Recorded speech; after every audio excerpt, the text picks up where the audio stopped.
Before we go, I want to turn to a growing controversy involving the Hearst newspaper's columnist Helen Thomas.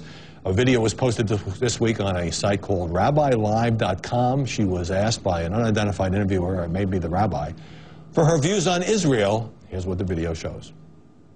Tell them to get the hell out of Palestine. So where should they go? What should they do? They go home. Where's the home? Poland. So the Jews, Germany. So the Jews go back to Poland and Germany? And America and everywhere else. Helen Thomas told me she apologizes for those remarks, that she went over the line, but is that enough? Well, look, if you or I said it, we wouldn't be sitting here today. That's how serious. We would lose our jobs. I think we would. That's how serious this is. Now, on one hand, she's been reporting for 60 years or something like that, so maybe she apologized. She's built up some goodwill. But the other thing is that those opinions are so far out of the mainstream of American public opinion, and this is a person who's been delivering news to the public. That makes me wonder about her fairness as a journalist. Except she is a columnist. She's an opinion writer, and I think she's not the first one to express a view that is repellent to many people.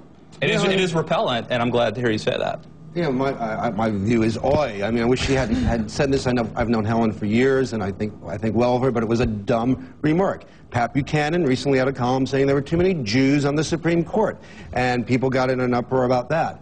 You know, he didn't apologize. He actually believes that. And I think Helen, you know, is a columnist. And it's not as if, you know, someone with perverted sense of analysis, in your view, Matt, here, is bringing objective news to the public and is duping the public. People know where Helen is coming from. Anyone who's spent any 5 seconds watching her. This is also somebody who's frequently caught on at White House press briefings. I think that does elevate her to a certain stature that maybe I don't have at Politics Daily. Do you think the press kind of gives her a break because she's 89 years old? Yes.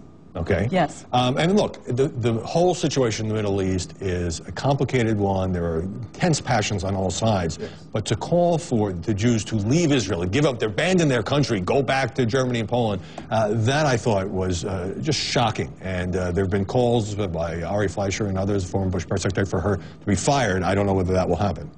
Yeah, I mean, I think everyone agrees, including Helen, it was a dumb thing to say.